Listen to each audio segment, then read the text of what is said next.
അസ്സലാമു അലൈക്കും വറഹ്മത്തുള്ളാഹി. അൽഹംദുലില്ലാഹ് സുമ്മ അൽഹംദുലില്ലാഹ്. ഹസന ഉംറ സർവീസ് ജനുവരി 23 വന്ന ബാച്ച് മദീനയിലാണുള്ളത്. അങ്ങനെ മദീനയിൽ നമ്മൾ ഫുന്ദുക്ക് ഇത്തവണ ഹറമിൽ നിന്ന് കുറച്ച് ദൂരത്താണ്. കുറച്ച് ദൂരം എന്ന് പറഞ്ഞാൽ ഈ ഏരിയയിലാണ് എല്ലാവരും ഇത്തവണ റൂം എടുത്തുള്ളത്. കാരണം മദീനയിലെ മർക്കസിയ എന്ന് പറയുന്ന സ്ഥലത്ത്, അതായത് മദീനത്തെ പള്ളിയുടെ ചുറ്റുഭാഗത്തുള്ള സ്ഥലത്ത് നമുക്ക് റൂം അവൈലബിലിറ്റി വളരെ കുറവാണ്. ഏതായാലും നമ്മുടെ പ്രിയപ്പെട്ട ഉപ്പമാരെല്ലാവരും മദീനത്തെ പള്ളിയെ ഒന്ന് പരിചയപ്പെടാൻ വേണ്ടി, ചരിത്രങ്ങൾ അറിയാൻ വേണ്ടി ഉള്ളൊരു യാത്രയുടെ തുടക്കത്തിലാകുമ്പോൾ നമ്മൾ എല്ലാവരും ഉള്ളത്. അങ്ങനെ ആ ഒരു യാത്ര വന്നു. ഞങ്ങൾ ഹറമിൻ്റെ അടുത്ത് ഇറങ്ങിയിട്ടുണ്ട്. ഇനി നമ്മൾ നേരെ മദീനത്തെ പള്ളിയിലേക്ക് പോവുകയാണ്. പോയിട്ട് അവിടുന്ന് ബാക്കിയുള്ള കാര്യങ്ങളെല്ലാം കാണണം, അറിയണം, അനുഭവിക്കണം. പരിശുദ്ധമാക്കപ്പെട്ട മസ്ജിദുൻ നബവി, ആ മസ്ജിദുൻ നബവിയെക്കുറിച്ച് കേൾക്കാനും അറിയാനും കാണാനും കൗതുകത്തോടെ എല്ലാവരും നടന്നു നീങ്ങി. വല്ലാത്തൊരു സന്തോഷമുള്ള ദിവസമായിരുന്നു. കാരണം സാധാരണ എല്ലാ ബാച്ചുകളും ആദ്യം മക്കയിൽ പോയി 10 ദിവസത്തോളം താമസിച്ചു. എന്നിട്ടൊക്കെ അവിടുന്ന് ഇബാദത്തുകളെല്ലാം ചെയ്തു ക്ഷീണിച്ചതിന് ശേഷമാണ് മദീനയിലേക്ക് വരാറുള്ളത്. ഇത്തവണ എല്ലാവരും മദീനയിലേക്ക് ആദ്യം വന്നതുകൊണ്ട് തന്നെ എല്ലാവരും നല്ല ഉന്മേഷത്തിലായിരുന്നു. മാഷാ അല്ലാഹ്. ഇത്തവണ നമ്മൾ ഉമ്മമാരെല്ലാവരും നിഖാബ് വളരെയധികം ശ്രദ്ധിച്ചവരായിരുന്നു. ഒരുപാട് സന്തോഷമുണ്ട് കാണുമ്പോൾ. കാരണം മുത്തിൻ്റെ മദീനയാവട്ടെ, അള്ളാഹിൻ്റെ ഹറമാവട്ടെ, നമ്മൾ നിഖാബ് എന്നുള്ളത് എപ്പോഴും ശ്രദ്ധിക്കേണ്ട കാര്യമാണല്ലോ. ഏകദേശം വൈകുന്നേരം 5 മണി കഴിഞ്ഞിട്ടുണ്ടായിരുന്നു ഞങ്ങളുടെ ഈ ഒരു സെക്ഷൻ തുടങ്ങാനിരിക്കുമ്പോൾ തന്നെ. ഏതായാലും വൈകുന്നേരമായതുകൊണ്ട് തന്നെ മഗ്‌രിബ് നിസ്കരിക്കാനുള്ള പ്രിയപ്പെട്ട മുഅ്മിനീങ്ങളിൽ തിരക്കുകളും അത്യാവശ്യമുണ്ടായിരുന്നു. എല്ലാവരും മഗ്‌രിബ് നിസ്കരിക്കാൻ വേണ്ടി പരിശുദ്ധമായ ഹറമിലേക്ക് വന്നുകൊണ്ടിരിക്കുന്നു. ഞങ്ങൾ ചരിത്രങ്ങൾ കേൾക്കാൻ വേണ്ടി പോയിക്കൊണ്ടിരിക്കുന്നു. ഇതായിരുന്നു ഞങ്ങളുടെ സാഹചര്യങ്ങൾ. കണ്ടില്ലേ, എത്ര മനോഹരമാണ് മുത്തിൻ്റെ മദീന. എത്ര കണ്ടാലും കൊതി തീരാത്ത ആ ഒരു മദീനയുടെ മനോഹരിതകൾ ഒന്ന് കണ്ടു നോക്കൂ പ്രിയപ്പെട്ട ഉമ്മമാരെ, ഉപ്പമാരെ. ഏകദേശം ഹറമിലേക്ക് തിരക്കുകൾ ഇങ്ങനെ കൂടിക്കൊണ്ടേയിരിക്കുകയാണ്. ഏതായാലും സമയമുണ്ടാവുമെന്നുള്ള പ്രതീക്ഷയോടെ ഞങ്ങൾ പോയി പരിശുദ്ധമായ ഹറമിൽ മുത്തിനെക്കുറിച്ചും ചരിത്രങ്ങളെല്ലാം പഠിക്കാൻ വേണ്ടി. ഹബീബുന മുഹമ്മദുർ റസൂലുള്ളാഹി സ്വല്ലല്ലാഹു അലൈഹി വസല്ലമ തങ്ങളുപ്പാപ്പയുടെ ജീവിത ചരിത്രം 35ാമത് വയസ്സ് മുതൽ ഇൻഷാ അള്ളാഹ് നമ്മൾ പരിശുദ്ധമായ മക്കയിൽ വെച്ചുകൊണ്ട് പറയും. അങ്ങനെ പറഞ്ഞ് ശരാശരി മുത്തിന്റെ വഫാത്തിന്റെ സമയമാണ് മദീനയിലേക്ക് എത്തുന്നത്, അല്ലെ? ഏതായാലും നമ്മൾ ഈ ബാച്ച് ഇങ്ങനെ റിട്ടേൺ ആയതുകൊണ്ട് നമുക്ക് എന്ത് ചെയ്യാം, ഇവിടുന്നുള്ള രൂപത്തിൽ മനസ്സിലാക്കട്ടാ. ആരംഭപ്പൂവായ മുത്തുനബി സ്വല്ലല്ലാഹു അലൈഹി വസല്ലമ തങ്ങളുപ്പാപ്പയുടെ ദർബാറാണ് ഈ കാണുന്നത്. ഇപ്പൊ ഈ സ്ത്രീകളെല്ലാവരും ശ്രദ്ധിക്കാം. ഒന്ന് നേരെ കുറച്ചും കിടക്കണേ, വൈഡ് നിൽക്കണേ. ഇവിടെയാണ് ഹബീബായ മുത്തുനബി സ്വല്ലല്ലാഹു അലൈഹി വസല്ലമ തങ്ങളുപ്പാപ്പയുടെ ദർബാർ കിടക്കുന്നത് കേട്ടാ. അതില് കയറി കഴിഞ്ഞാല് ഇവിടെ ഉണ്ടല്ലേ, ഹുന അസ്സലാമു അലൈക്കും യാ റസൂലല്ലാഹ്. ഇവിടെയാണ് ഹബീബായ മുത്തുനബി സ്വല്ലല്ലാഹു അലൈഹി വസല്ലമ തങ്ങൾ വഫാത്തായി തങ്ങളുപ്പാപ്പയുടെ ദർബാർ കിടക്കുന്നത്. അത് കഴിഞ്ഞാൽ സ്ത്രീകൾക്ക് വേണ്ടിയ പുരുഷന്മാർ കണ്ടിട്ടുണ്ട്. ആ പുരുഷന്മാർ ആ സൈഡിൽ നിന്ന് കയറി വരും. അത് കഴിഞ്ഞ് രണ്ടാമത് ഇവിടെ ഹുന അസ്സലാമു അലൈക്കും അബൂബക്കറിന് സിദ്ദീഖ് റളിയല്ലാഹു അൻഹു. അബൂബക്കറിന് സിദ്ദീഖ് റളിയല്ലാഹു അൻഹു ദർബാർ കിടക്കുന്നത് ഈ കാണുന്ന ഭാഗത്താട്ടാ. അത് കഴിഞ്ഞാല് ഇവിടെ നോക്കൂ നിങ്ങൾ, അസ്സലാമു അലൈക്കും ഉമർ ഇബ്നു ഖത്താബ് റളിയല്ലാഹു അൻഹു. ഉമർ ഇബ്നു ഖത്താബ് തങ്ങൾ പാപ്പയുടെ ദർബാർ കിടക്കുന്നതാണ് ഈ സ്ഥലം. അതായത് പരിശുദ്ധമാക്കപ്പെട്ട ഈ ഭൂമിയിലെ ഏറ്റവും വലിയ അമൂല്യമായ ഒരു മണ്ണാണ് ഈ കാണുന്ന സ്ഥലം. മനസ്സിലായില്ലേ? ഭൂമിയിൽ ഏറ്റവും വലിയ ബറക്കത്താക്കപ്പെട്ട മണ്ണ് എവിടെ എന്നുള്ള ചോദിക്കുന്നത് മഹാന്മാർ പറയുന്നതായി കാണാം. പരിശുദ്ധമാക്കപ്പെട്ട റൗളയേക്കാളും മഹത്വമേറിയതാണ് ഹബീബായ മുത്തുനബി സ്വല്ലല്ലാഹു അലൈഹി വസല്ലമ തങ്ങളുപ്പാപ്പയുടെ ഹുജറത്തു ഷരീഫ്. തങ്ങളുപ്പാപ്പയുടെ ആ ഒരു ഷറഫാക്കപ്പെട്ട മേനി കിടക്കുന്ന സ്ഥലമുണ്ടല്ലോ, ആ മണ്ണാണ് ഏറ്റവും പവിത്രമായ മണ്ണ്. അല്ലാഹു സുബ്ഹാനഹു വ തആല നമുക്കിതെല്ലാം ഇനിയും പല തവണകളിൽ കാണാൻ തൗഫീഖ് നൽകുമാറാവട്ടെ. ഇനി നമ്മൾ മനസ്സിലാക്കേണ്ട കാര്യം, ആരംഭപ്പൂവായ മുത്തുനബി സ്വല്ലല്ലാഹു അലൈഹി വസല്ലമ തങ്ങളുപ്പാപ്പയുടെ വഫാത്തിന് ശേഷം, വഫാത്ത് വരെ നമ്മളൊക്കെ മുമ്പ് പല ചരിത്രങ്ങളും കേട്ടതാണല്ലോ അല്ലേ. അപ്പോൾ വഫാത്തിന് ശേഷം 3 ദിവസം കഴിഞ്ഞിട്ടാണ് മുത്തായ നബി സ്വല്ലല്ലാഹു അലൈഹി വസല്ലമ തങ്ങളുപ്പാപ്പയുടെ ആ ഒരു ജനാസ ഖബറടക്കം ചെയ്യുന്നത്. അതെന്തേ കാരണം? ആരായിരിക്കും ഇനി അടുത്ത ഖലീഫയായി വരേണ്ടത് എന്നുള്ള ചർച്ചയായിരുന്നു. ഒരു സമ്മതം, കിടക്കാനുള്ള അനുമതി, അതല്ല എങ്കിൽ ജന്നത്തുൽ ബഖീയിലേക്ക് കൊണ്ടുപോകണം ഒരു നിർദ്ദേശമുണ്ടായിരുന്നു, വസിയ്യത്തുണ്ടായിരുന്നു. അങ്ങനെ കൊണ്ടുവന്നതാണെന്ന് പറഞ്ഞു. ഹബീബായ മുത്തനബി സ്വല്ലല്ലാഹു അലൈഹി വസല്ലമ തങ്ങളുപ്പാപ്പയുടെ ആ ഒരു വഫാത്തിന് ശേഷം 3 വർഷം കഴിഞ്ഞ ആ ഖബർ ഷരീഫിൽ, മഖബറത്തു ഷരീഫിൽ നിന്നുകൊണ്ട് ഒരു വിളിയാളം വരികയാണ്. അദ്ഖിലിൽ ഹബീബ ഇൽ ഹബീബ്, ഹബീബിനെ ഹബീബിലേക്ക് അടുപ്പിക്കൂ എന്ന് പറഞ്ഞുകൊണ്ട് ഹബീബായ മുത്തനബി സ്വല്ലല്ലാഹു അലൈഹി വസല്ലമ തങ്ങളുടെ മഖബറത്തു ഷരീഫിൽ നിന്ന് വിളിയാളം വന്നു. അങ്ങനെ ഹബീബിന്റെ സമ്മതപ്രകാരം സന്തോഷത്തോടെയാണ് ആയിഷ ഉമ്മയുടെ വീടായിരുന്ന ഹബീബിന്റെ ചാര സിദ്ദീഖ് തങ്ങളുപ്പാപ്പയെ അവിടെ ഖബറടക്കം ചെയ്തിട്ടാം. ഇനി അബൂബക്കർ സിദ്ദീഖ് തങ്ങളുപ്പാപ്പയാണ് അടുത്ത ഭരണാധികാരിയായി വരുന്നത്. 3 വർഷം കഴിഞ്ഞു ഹബീബായ തങ്ങളുപ്പാപ്പയുടെ ശേഷം അബൂബക്കർ സിദ്ദീഖ് തങ്ങളുപ്പാപ്പ 3 വർഷം ഭരണം നടത്തി. അങ്ങനെ അബൂബക്കർ സിദ്ദീഖ് തങ്ങളുപ്പാപ്പ ഈ ലോകത്തോട് വിട പറഞ്ഞു. അടുത്ത ഖലീഫയായി വന്നിരുന്നത് ഉമർ ഇബ്നുൽ ഖത്താബ് തങ്ങളുപ്പാപ്പയായിരുന്നു. ഉമർ ഇബ്നുൽ ഖത്താബ് തങ്ങളുപ്പാപ്പ അങ്ങനെ ഭരണം തുടങ്ങി. എത്ര വർഷം ഭരിച്ചു അറിയാമോ? 7 ഹവ്വ 2 നരിക്കോട് ഖദീജുമ്മ അങ്ങനല്ലേ? എത്ര വർഷമാണ്? ഉസ്താമാരെ കുറിച്ചല്ല, ഉസ്താമാരോട് ചോദിക്കാൻ പാടില്ല. ഏതായാലും ഞാൻ പറഞ്ഞ എന്ത് തെറ്റുണ്ട് ഇവിടെ പറഞ്ഞ ഉസ്താമാർ അവിടെ ധൈര്യം പറയാം നമുക്കല്ലേ. ഏതായാലും ഹബീബായ തങ്ങളുപ്പാപ്പയുടെ ശേഷം 3 വർഷം സിദ്ദീഖ് തങ്ങളുപ്പാപ്പ ഭരണം നടത്തിയില്ലേ, ഖലീഫയായി. അതിനുശേഷം 10 വർഷമാണ് ഉമർ ഇബ്നുൽ ഖത്താബ് തങ്ങളുപ്പാപ്പ ഈ എന്തായത് ഖലീഫയായി ഭരണം നടത്തിയത്. ഉമർ ഇബ്നുൽ ഖത്താബ് തങ്ങളുപ്പാപ്പ ഖലീഫയായി 10 വർഷം ഭരണം നടത്തി. നിലവിൽ ആയിഷ ഉമ്മ എന്താ ഹബീബിന്റെ ചാര ആയിഷ ഉമ്മ പ്രതീക്ഷിച്ചിരുന്നു ആ സൈഡ് വശം. അവിടെയാണ് സ്വന്തം ഉപ്പയാവുന്ന സിദ്ദീഖ് തങ്ങളുപ്പാപ്പാക്ക് സ്ഥലം കൊടുത്തത്. അങ്ങനെ ആയിഷ ഉമ്മാന്റെ പ്രതീക്ഷ എന്താ അറിയോ? ഇനി എൻ്റെ വീട്ടിൽ നേരെ അടുത്ത് എനിക്ക് കിട്ടണം എന്നുള്ള വലിയ പ്രതീക്ഷയിലായിരുന്നു ആയിഷ ഉമ്മ ഉണ്ടായിരുന്നത്. അങ്ങനെ ഉമർ ഇബ്നുൽ ഖത്താബ് തങ്ങളുപ്പാപ്പ ഇവിടെ ഭരണം തുടങ്ങി, ഖലീഫയായി ഭരണം തുടങ്ങി. 10 വർഷം ഖലീഫയായി ഭരണം നടത്തി. അങ്ങനെ ഖലീഫയായ ഉമർ ഇബ്നുൽ ഖത്താബ് തങ്ങളുപ്പാപ്പയെ നിസ്കരിക്കുന്ന സമയത്താണ് ഒളി ആക്രമണത്തിലൂടെ കൊല്ലുന്നത് ശത്രുക്കൾ വന്നുകൊണ്ട്. ഉമർ ഖത്താബ് തങ്ങളുപ്പാപ്പാക്ക് കത്തുകൊണ്ട് കടാര കൊണ്ട് കുത്തു കിട്ടിക്കൊണ്ടായിരുന്നു മഹാനവറുകൾ ഈ ലോകത്തോട് വിട പറയുന്നത്. ചരിത്രങ്ങൾ ഒരിടത്ത് കാണാം. ഉമർ ഇബ്നുൽ ഖത്താബ് തങ്ങളുപ്പാപ്പാക്ക് സ്ഥിരമായൊരു പതിവുണ്ടായിരുന്നു. സ്ഥിരമായി പാല് കുടിക്കുന്നൊരു പതിവ്. അങ്ങനെ മകൻ വന്നുകൊണ്ട് പാല് കൊണ്ടുവന്ന് കൊടുത്തതായിരുന്നു.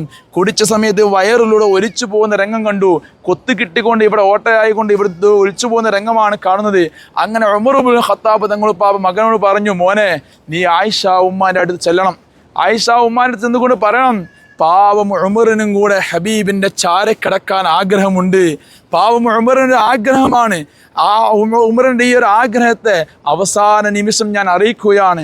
ഞാൻ വഫാത്തായി കഴിഞ്ഞാൽ എൻ്റെ ജനാസ കൊണ്ടുവന്നുകൊണ്ട് നിങ്ങൾ ഹബീബിൻ്റെ അടുത്തേക്ക് വരണം എന്നിട്ട് ഹബീബായ മുത്തുനബി സ്വല്ലല്ലാഹു അലൈഹി വസല്ലം തങ്ങളോട് പറയണം, ഹബീബിൻ്റെ അടുത്ത് കിടക്കാൻ ഉമറിന് ഖത്താബ്, ഈ പാവം ഉമറിനും കൂടെ ആഗ്രഹമുണ്ടായിരുന്നു, അതുകൊണ്ട് ഹബീബിന് സമ്മതമാണെങ്കിൽ ഇവിടെ കിടക്കാനും അതുപോലെ എല്ലാ എങ്കിൽ ജന്നത്തുൽ ബഖീയിലേക്ക് കൊണ്ടുപോകാനും അവൻ വസിയ്യത്ത് ചെയ്തുകൊണ്ട് ഉമർ ഇബ്നുൽ ഖത്താബ് തങ്ങളുപ്പാപ്പയുടെ അവസാന നിമിഷം ഈ ലോകത്തോട് വിട പറയുകയാണ്.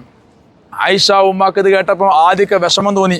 എന്തേ? കാരണം ഞാൻ കിടക്കാൻ എനിക്കുണ്ടായിരുന്ന ആ ഒരു സ്ഥലമായിരുന്നല്ലോ അവിടെയാണ് ഉമർ തങ്ങളുപ്പാപ്പ റിക്വസ്റ്റ് ചെയ്തത്. ഉമർ തങ്ങളുപ്പാപ്പയാണെങ്കിലോ ഹബീബിൻ്റെ ഏറ്റവും വലിയ പ്രധാനപ്പെട്ടവരല്ലേ. ആയിഷ ഉമ്മ അവിടുത്തെ ആഗ്രഹങ്ങളെല്ലാം മാറ്റിവെച്ചു. അങ്ങനെ ഉമർ തങ്ങളുപ്പാപ്പാക്ക് സ്ഥലം കൊടുക്കുന്നു. അങ്ങനെ പറഞ്ഞതുപോലെ വസിയ്യത്ത് പ്രകാരം ഉമർ തങ്ങളുപ്പാപ്പയുടെ ജനാസയും കൊണ്ട് മുത്തുനബി സ്വല്ലല്ലാഹു അലൈഹി വസല്ലം തങ്ങളുടെ ചാരത്തേക്ക് സ്വഹാബത്ത് വന്നു.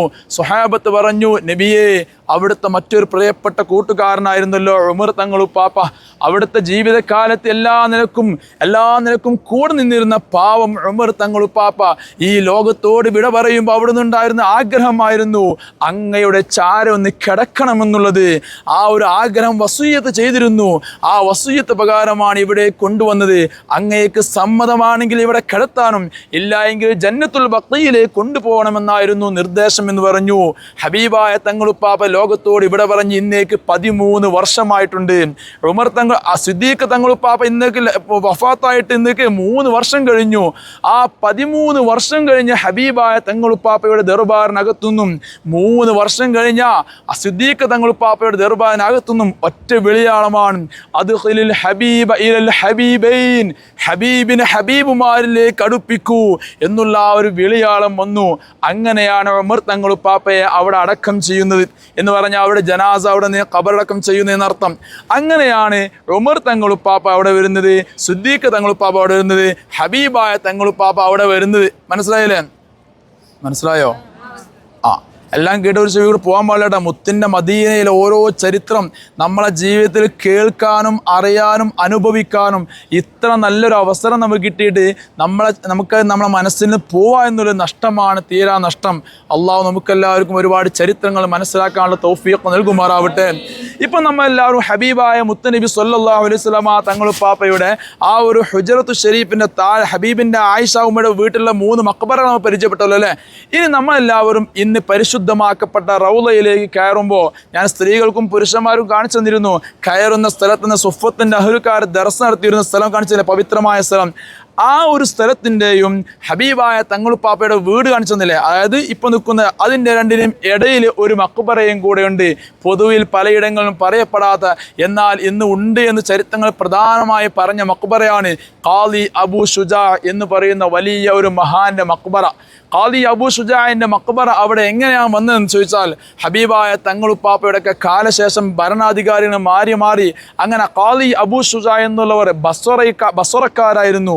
അവർ ഇവിടെ വന്നു, ഇവിടെ ഖാദിയായി അവരുടെ ഭരണമേറ്റു.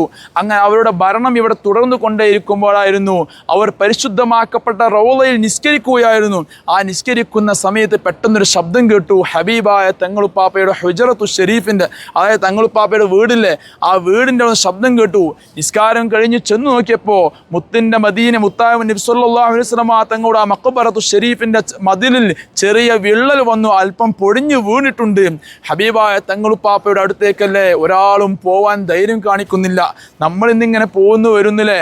അവരുടെയൊക്കെ അദബ് എന്ന് പറഞ്ഞാൽ എന്തെങ്കിലും ഒരു സംസാരമെങ്കിലും എൻ്റെ ഹബീബിൻ്റെ അടുത്തുനിന്ന് അദബ് കേട് സംഭവിച്ചാൽ എൻ്റെ ഹബീബിൻ്റെ മനസ്സിൽ ഒരു അണു എങ്കിലും എന്നോട് വെറുപ്പ് തോന്നിപ്പോകുമോ എന്ന് ഭയന്നു. ഒരാളും അത് ശരിയാക്കാൻ പോകുന്നില്ല. ആകെ വിഷമത്തിലായി. ഇനി ആരത് ശരിയാക്കാൻ പോകും?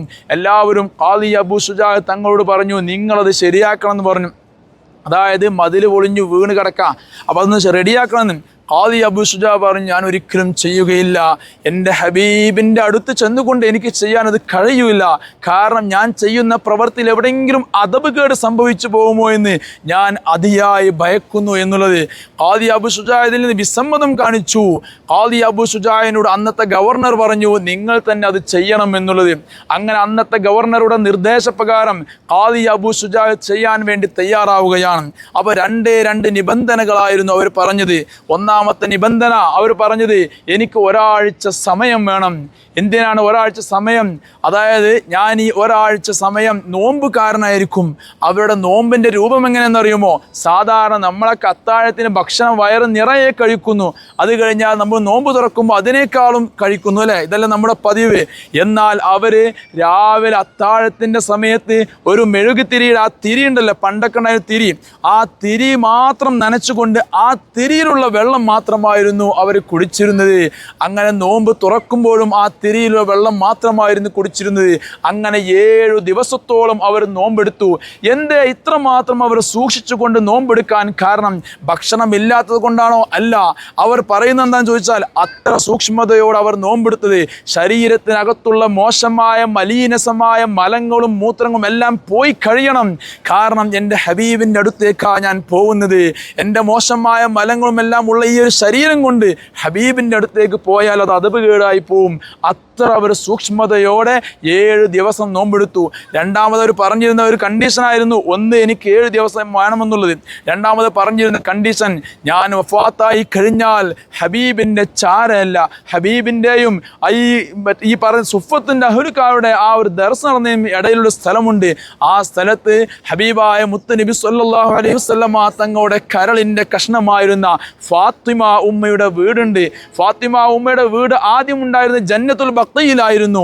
അന്ന് കാലങ്ങളിൽ ജന്നത്തുൽ ബഖീ നല്ല ഉയരത്തിലായിരുന്നു. ഇന്നാണ് താഴ്ചയിലേക്ക് എത്തിയത്. അങ്ങനെ മുത്തായി നബി സല്ലല്ലാഹു അലൈഹി വസല്ലമ തങ്ങൾ പാപ്പാക്ക് ഹബീബിൻ്റെ പൊന്നുമോളെപ്പോഴും കാണുക എന്നുള്ളത് ആരംഭപ്പോയിന് വല്ലാത്ത ഇഷ്ടമുള്ള കാര്യമായിരുന്നു. അത് നമ്മളെല്ലാവരും ചരിത്രങ്ങൾ കേട്ടതാണല്ലോ. അങ്ങനെ ഹബീബിൻ്റെ പൊന്നുമോളെ കാണാൻ പലപ്പോഴും ഈ അവസാന സമയത്ത് ബുദ്ധിമുട്ടായപ്പോഴാണ് ആയിഷ ഉമ്മയുടെ വീടിൻ്റെ ബാക്കിലേക്ക് ഫാത്തിമ ഉമ്മയുടെ വീട് മാറ്റുന്നത്.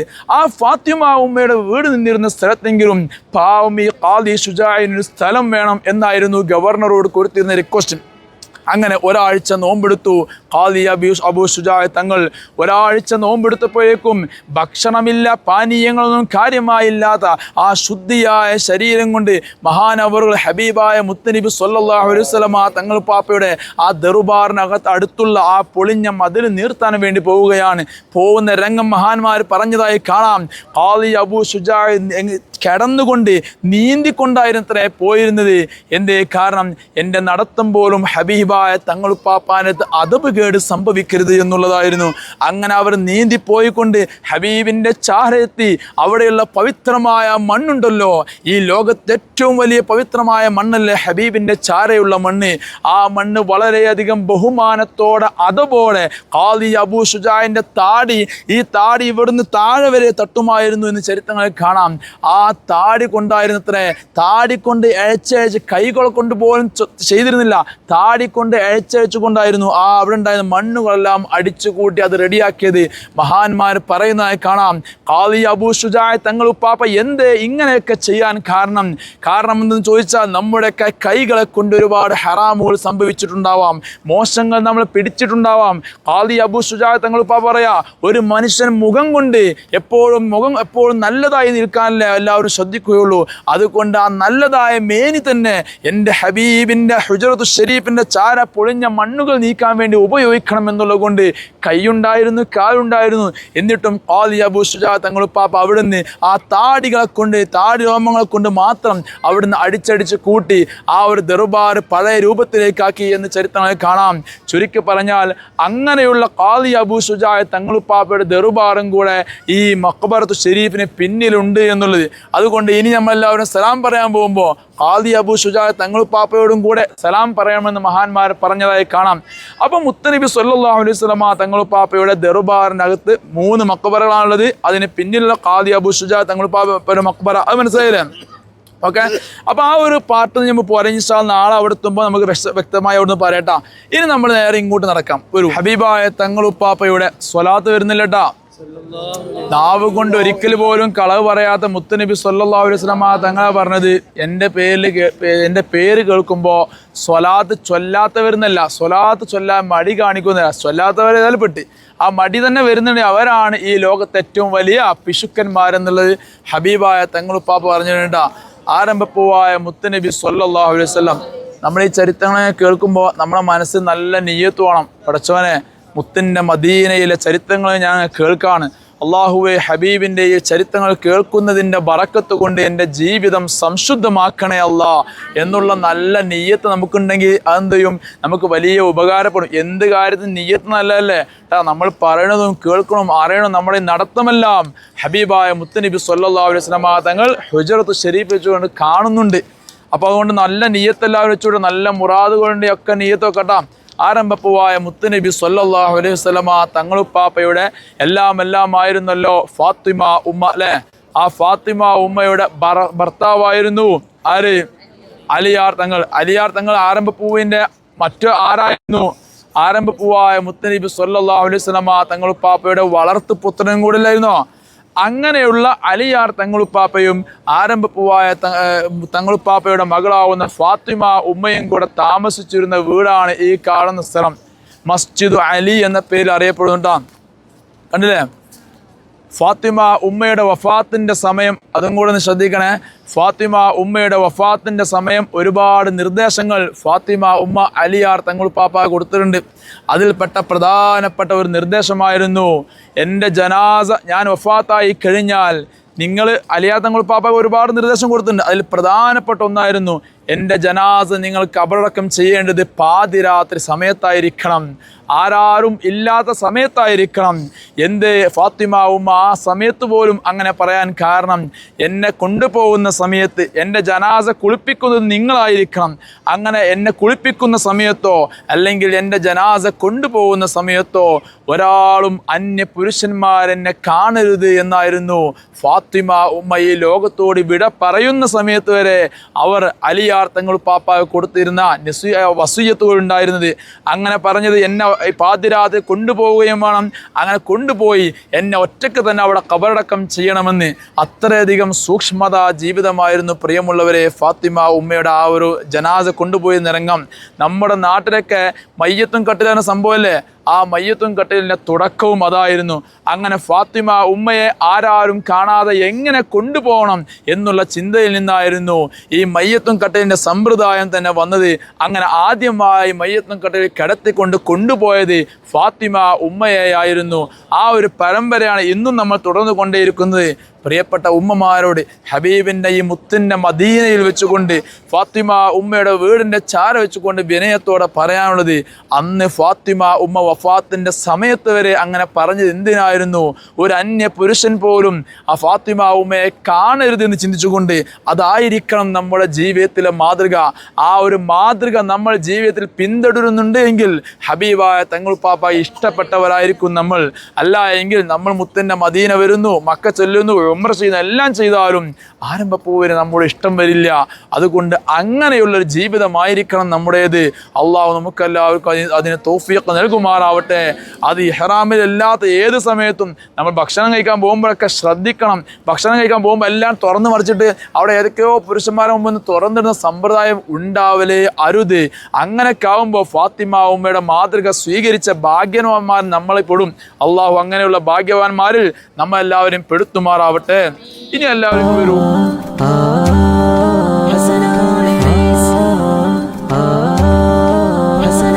സേവനം സമർപ്പണം ഹസന ഹോളിഡേയ്സ്, മാതൃകാ മഹത്തരം ഹസന ഹോളിഡേയ്സ്, നിർഭയം വിശ്വാസം ഹസന ഹോളിഡേയ്സ്, സൗഹൃദം സ്നേഹാദരം ഹസന ഹോളിഡേയ്സ്, സേവനം സമർപ്പണം ഹസന ഹോളിഡേയ്സ്. അപ്പം ഹബീബായ തങ്ങൾ പാപ്പയുടെ വീട് അവിടെ, അലിയാർ തങ്ങൾ പാപ്പയുടെ വീട് ഇവിടെ, അതായത് പൊന്നുമോൾ ഫാത്തിമ ഉമ്മയുടെ വീട് ഇവിടെ, അതായത് ജന്നത്തുൽ ബഖയിൽ ഉണ്ടായിരുന്ന ഒരു വീട് ഇവിടെ ഉണ്ടായിരുന്നു കേട്ടോ. ഇനി ഇങ്ങോട്ട് നോക്കുക, ഈ കാണുന്ന വീടുണ്ടല്ലോ ഈ പള്ളി അറിയപ്പെടുന്ന മസ്ജിദ് അബൂബക്കറിന് സുദ്ദീഖ് റളിയല്ലാഹു അൻഹുവിൻ്റെ വീടുണ്ടായിരുന്ന സ്ഥലമാണ് ഈ കാണുന്ന സ്ഥലം കേട്ടോ. ഇതൊക്കെ ബറക്കത്താക്കപ്പെട്ട സ്ഥലം. നമ്മളിവിടെ മനസ്സിലാക്കേണ്ട പ്രധാനപ്പെട്ട കാര്യം, അന്നു കാലങ്ങളിൽ അവരുടെ വീടൊക്കെ ഈ സ്ഥലങ്ങൾ ഉണ്ടാവുമ്പോൾ അവരൊക്കെ ചലിച്ച വഴികളാണ് ഈ കാണുന്നതെല്ലാം. അതാണ് മദീനയുടെ മണ്ണെല്ലാം ഷിഫായിൻ്റെ മണ്ണാണ്. മദീനത്തെ എല്ലാ മണ്ണും എന്താണ്? ഷിഫായിൻ്റെ മണ്ണാണ്. ഇവിടുത്തെ എല്ലാ മണ്ണിനും ഇവിടുത്തെ വായുവിന് വരെ ഷിഫാ ഉണ്ട് എന്ന് മുത്തായ നബി സല്ലല്ലാഹു അലൈഹി വസല്ലം തങ്ങൾ പറഞ്ഞതായി കാണാം. അത്ര ബറക്കത്താക്കപ്പെട്ട സ്ഥലമാണിത്. അപ്പോൾ മസ്ജിദ് അബൂബക്കർ സിദ്ദീഖ് റളിയല്ലാഹു അൻഹുവിൻ്റെ വീടുണ്ടായിരുന്ന സ്ഥലമായിട്ടായി കാണുന്നത്. അപ്പോൾ ഈ വീട്ടിലായിരുന്നു ആരുണ്ടായിരുന്നത്? സിദ്ദീഖ് തങ്ങൾ പാപ്പയുടെ പൊന്നു മകളാവുന്ന ഹബീബിൻ്റെ എല്ലാമായ ആയിഷ ഉമ്മ. ഞാൻ വരും, ഞാൻ ഇതിൻ്റെ ഫ്രണ്ട് കൂടെ പോയി കാണിച്ചതാണ്. സിദ്ദീഖ് തങ്ങൾ പാപ്പയൊക്കെ താമസിച്ച സ്ഥലം എന്ന് പറഞ്ഞാൽ എത്രമാത്രം പവിത്രമുള്ള സ്ഥലം.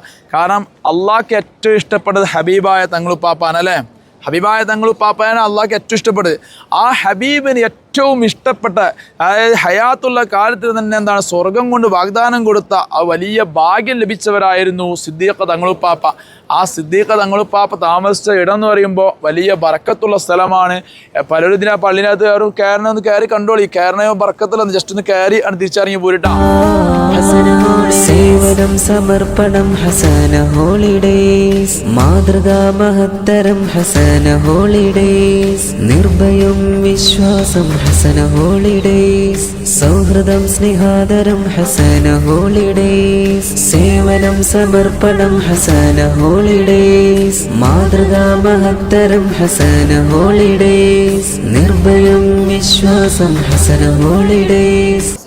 സിദ്ദീഖ് തങ്ങൾ പാപ്പയുടെ വീട്ടിലെത്തിയപ്പോൾ എല്ലാവരും അല്ലേ, നമ്മളെ മനസ്സിലേക്ക് എന്താ പറയുക, പഴയ കാലം കൊണ്ടുവരണം. സിദ്ദീഖ് തങ്ങൾ പാപ്പ താമസിച്ച വീട് അലിയാർ തങ്ങളുപ്പാപ്പയുടെ വീട്, ഇതൊക്കെ എങ്ങനെയായിരുന്നു പണ്ട്. ഇതൊന്നുമില്ല, ഈ ബിൽഡിംഗ് ഒന്നും ഇല്ലാത്തൊരു കാലം നമ്മളെ മനസ്സിലേക്ക് കൊണ്ടുവന്ന അറിയാം ഇത് വല്ലാത്തൊരു പവിത്രമായ ഒരു സ്ഥലമായിരുന്നു എന്നുള്ളത്. ഇനി എല്ലാവരും ഇങ്ങോട്ട് നോക്കൂ, എന്താണ് അവിടെ കാണുന്നത്? എന്താ കാണുന്നത്? ആ പള്ളിയുടെ പേരാണ് മസ്ജിദുൽ ഖമാമ. മസ്ജിദുൽ ഖമാമ എന്ന് പറഞ്ഞാൽ മേഘപ്പള്ളി എന്ന പേരിൽ അറിയപ്പെടും. മസ്ജിദുൽ ഖമാമ മേഘപ്പള്ളി. ഹബീബായ മുത്തുനബി സ്വല്ലല്ലാഹു അലൈഹി വസല്ലമ തങ്ങളുപ്പാപ്പയുടെ കാലത്ത്, അന്ന് കാലത്തും ഇന്ന് കാലത്തും ഇവിടെ മഴ വളരെയധികം കുറവുള്ള നാടാണ്. വെള്ളത്തിന് ക്ഷാമമുള്ള സ്ഥലമാണ്. ഇന്ന് പിന്നെ കുറച്ച് മാറ്റങ്ങൾ ഉണ്ടെങ്കിലും ആരംഭപ്പൂവായ മുത്തുനബി സ്വല്ലല്ലാഹു അലൈഹി വസല്ലമ തങ്ങളുടെ കാലത്തൊക്കെ വല്ലാത്ത ക്ഷാമം ഉണ്ടായിരുന്ന സ്ഥലമാണ്. അങ്ങനെ വല്ലാത്ത ക്ഷാമമുള്ള ഒരു സമയത്ത് മുത്തുനബി സ്വല്ലല്ലാഹു അലൈഹി വസല്ലമ തങ്ങളോട് സ്വഹാബത്ത് പറഞ്ഞു, നബിയെ, വെള്ളമില്ല കുടിക്കാൻ, വുളു എടുക്കാൻ, നിസ്കരിക്കാൻ, എല്ലാത്തിനും വെള്ളത്തിന് കാര്യമായ ബുദ്ധിമുട്ടുണ്ടെന്ന് പറഞ്ഞു. ഹബീബായ മുത്തുനബി സ്വല്ലല്ലാഹു അലൈഹി വസല്ലമ തങ്ങളുപ്പാപ്പ ഇവിടെ നിൽക്കുന്ന സമയത്താണ് പറയുന്നത്. അപ്പൊ മദീനത്തെ പള്ളി അവിടെ ഉണ്ട്, തങ്ങളെ പരിസരങ്ങളതൊക്കെ. ആ സമയത്താണ് മുത്തുനബി സ്വല്ലല്ലാഹു അലൈഹി വസല്ലമ തങ്ങൾ മഴയ്ക്ക് വേണ്ടി ദുആ ചെയ്ത മേഘപ്പള്ളി എന്ന പേരിൽ അറിയപ്പെടുന്ന പള്ളിയാണിത്. അതായത് മുത്തായ തങ്ങളും സ്വഹാബത്തും ഇവിടുന്ന് മഴയ്ക്ക് വേണ്ടി ദുആ ചെയ്തു. ശക്തമായ മഴ വർഷിച്ചു എന്ന് ചരിത്രങ്ങളിൽ കാണാം. അത്ര ദുആയിന് ഉടനെ തന്നെ ഹബീബായ തങ്ങളുപ്പാപ്പ ഇജാബത്ത് കിട്ടിയ ഒരു ബറക്കത്താക്കപ്പെട്ട സ്ഥലം കൂടെയാണ് മസ്ജിദുൽ ഖമാമ എന്ന പേരിൽ അറിയപ്പെടുന്ന ഈ പള്ളിട്ട. അതുപോലെ തന്നെയാണ് മുത്തുനബി സ്വല്ലല്ലാഹു അലൈഹി വസല്ലമ തങ്ങളുപ്പാപ്പയും സ്വഹാബത്തും ഇവിടെ വെച്ചുകൊണ്ട് ഒരു പെരുന്നാൾ നിസ്കാരം നടത്തിയിട്ടുണ്ട്. നമ്മൾ മനസ്സിലാക്കേണ്ട കാര്യം എന്താ അറിയോ? നമ്മളിങ്ങനെ പണ്ട് കാലങ്ങളൊക്കെ മക്ക എങ്ങനെ, മദീന എങ്ങനെ കേൾക്കാറാം. ഇതിപ്പോ പറയുന്നത് ഇവിടെ എന്ന് പറയണേ, മനസ്സിലായി? മറ്റേ നമ്മളെന്താ ഏതോ മായാലോകല്ലേ. ഇത് ഇവിടെ ഹബീബായ തങ്ങളും സ്വഹാബത്തും പെരുന്നാൾ നിസ്കരിച്ചിട്ടുണ്ട്. ഇവിടെ നിസ്കരിച്ച സമയത്താണ് ഒരിക്കൽ മുത്തായ നബി സല്ലല്ലാഹു അലൈഹി വസല്ലമ തങ്ങൾക്ക് വിവരം ലഭിച്ചു, നജ്ജാശി രാജാവ് ഈ ലോകത്തോട് വിട പറഞ്ഞു എന്നുള്ളത്. ആ നജ്ജാശി രാജാവിന് മുത്തായ നബി സല്ലല്ലാഹു അലൈഹി വസല്ലമ തങ്ങളുപ്പാപ്പ മയ്യത്ത് നിസ്കരിച്ചൊരു സ്ഥലം കൂടെയാണ് ഈ കാണുന്നത്. മുത്തുനബി സല്ലല്ലാഹു അലൈഹി വസല്ലമ തങ്ങൾ എന്താണ് പുറമെ, അതായത് നമ്മൾക്ക് നാട്ടിലെ ഒരാൾ മരിച്ചു മയ്യത്ത് നിസ്കരിക്കുക സമ്പ്രദായം, അതിന്റെ തുടക്കം ഇവിടെ വെച്ചായിരുന്നു. നജ്ജാശി രാജാവിന് വേണ്ടി മയ്യത്ത് നിസ്കരിച്ച്. എന്തേ നജ്ജാശി രാജാവിന് വേണ്ടി ഇവിടുന്ന് മയ്യത്ത് നിസ്കരിക്കാൻ കാരണം ചരിത്ര ഗ്രന്ഥങ്ങൾ രേഖപ്പെടുത്തിയത് കാണാം. ആരംഭപ്പൂവായ മുത്തുനബി സ്വല്ലല്ലാഹു അലൈഹി വസല്ലമ തങ്ങളുപ്പാപ്പ, സ്വഹാബത്ത് തുടങ്ങിയവർ അങ്ങ് പരിശുദ്ധമായ മക്കയില് അവിടെ ഉണ്ടായിരുന്ന ശഅബ് അബി ത്വാലിബ് മലഞ്ചെരുവിൽ 3 വർഷം പട്ടിണി കിടന്നു. താഴേക്ക് ഇറങ്ങിയ സമയത്ത് ആരംഭപ്പൂവായ മുത്തുനബി സ്വല്ലല്ലാഹു അലൈഹി വസല്ലമ തങ്ങൾ സ്വഹാബത്തിനെ പറഞ്ഞയച്ചു പല നാടുകളിലേക്കും. അന്ന് കാലത്ത് മുത്തുനബി സ്വല്ലല്ലാഹു അലൈഹി വസല്ലമ തങ്ങളുപ്പാപ്പ ലെറ്റർ എഴുതിക്കൊണ്ട് പറഞ്ഞയച്ചിരുന്നു നജ്ജാഷ് എന്ന് പറയുന്ന രാജ്യത്തേക്ക്. അന്നത്തെ ഭരണാധികാരിയായിരുന്നു ഇവർ. അവിടെ സ്വഹാബത്ത് ചെന്ന സമയത്ത് നല്ല സൗകര്യങ്ങൾ സ്വഹാബത്തിന് ചെയ്തു കൊടുത്തു. അങ്ങനെയാണ് നജ്ജാശി രാജാവുമായി ഹബീബായ തങ്ങളുപ്പാപ്പാക്ക് വല്ലാത്തൊരു മഹബത്ത് വരികയും പിന്നീട് വഫാത്തായി നിറഞ്ഞപ്പോൾ ഇവിടുന്ന് മയ്യത്ത് നിസ്കരിക്കുകയും ചെയ്ത് കേട്ടാം. ഇനി ഈ കാണുന്നൊരു പ്രദേശമുണ്ടല്ലോ, ഈ കാണുന്ന സ്ഥലം ഒന്ന് നോക്കിക്കോളും ഇങ്ങോട്ട്. കണ്ടില്ലേ?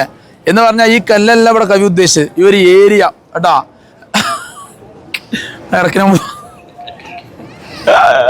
അതായത് ഈ ഒരു ഏരിയ കേട്ടാ. അതായത് നമുക്ക് ഈ ഉംറയുടെ വിഷയങ്ങൾ പഠിപ്പിച്ചത് നമ്മൾ പൂർവികരായ ഉസ്താദുമാർ ഒരിക്കൽ പറഞ്ഞതായി കാണാം. നമ്മളെല്ലാവരും കേട്ടില്ല, ആയിഷ ഉമ്മയും ഹബീബായ തങ്ങളുപ്പാപ്പയും കൂടെ ഓട്ട മത്സരം വെച്ച് നടത്തി കേട്ടണോ? അതായത് നമ്മുടെ ഈ പെണ്ണുങ്ങൾക്ക് എന്തുണ്ടാവും, എപ്പോഴും പുതിയാപ്പളിന് മുമ്പ് ഒരു അല്പം ജയിക്കണം എന്ന് ആഗ്രഹം ഉണ്ടാവും അല്ലേ? അല്ലോ നമുക്കൊന്നും ഇല്ലാത്ത പോയുണ്ട് അല്ലേ? അല്ലെങ്കിൽ പുതിയാപ്പാറിന്റെ വേണം ചോദിക്കൂട്ടാ ഉണ്ട്. ഉണ്ട് പറയും, കാരണം എല്ലാവരും പുതിയാപ്പാറുള്ളതുകൊണ്ട് കള പറഞ്ഞ പിടിക്കുക അതുണ്ടാവും, സ്വാഭാവിക അല്ലേ?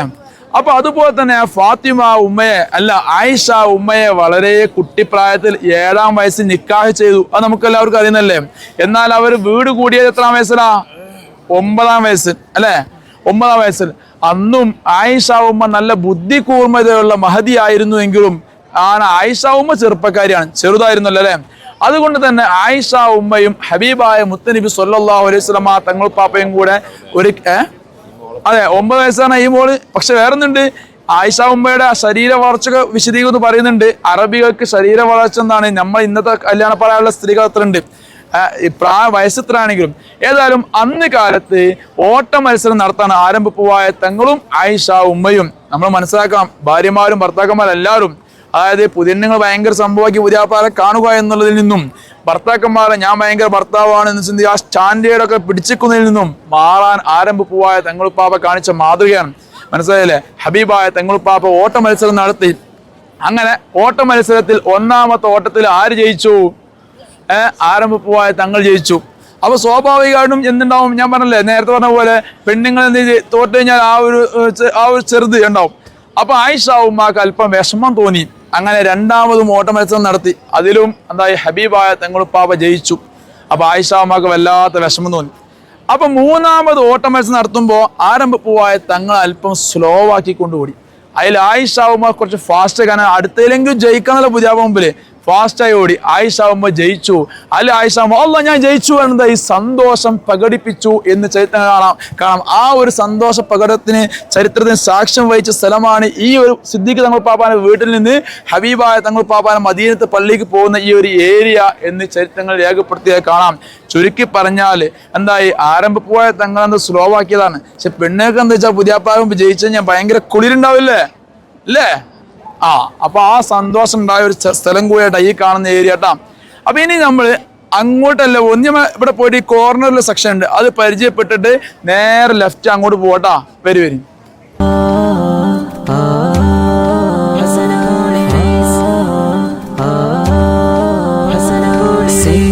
സമർപ്പണം ഹസന ഹോളിഡേയ്സ്, മാതൃകാ മഹത്തരം ഹസന ഹോളിഡേയ്സ്, നിർഭയം വിശ്വാസം ഹസന ഹോളിഡേയ്സ്, സൗഹൃദം സ്നേഹാദരം ഹസന ഹോളിഡേയ്സ്, സേവനം സമർപ്പണം ഹസന ഹോളിഡേയ്സ്, മാതൃകാ മഹത്തരം ഹസന ഹോളിഡേയ്സ്, നിർഭയം വിശ്വാസം ഹസന ഹോളിഡേയ്സ്.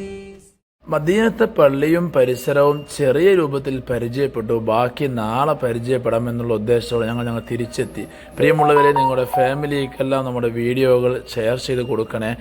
കൂട്ടത്തിൽ നിങ്ങളുടെ വിലയേറിയ അഭിപ്രായം കൂടെ കമൻറ്റ് ബോക്സിൽ രേഖപ്പെടുത്തുമെന്ന് പ്രതീക്ഷിക്കുന്നു. വീഡിയോ ഇഷ്ടപ്പെട്ടാൽ ലൈക്ക് ചെയ്യണേ, ഷെയർ ചെയ്യണേ.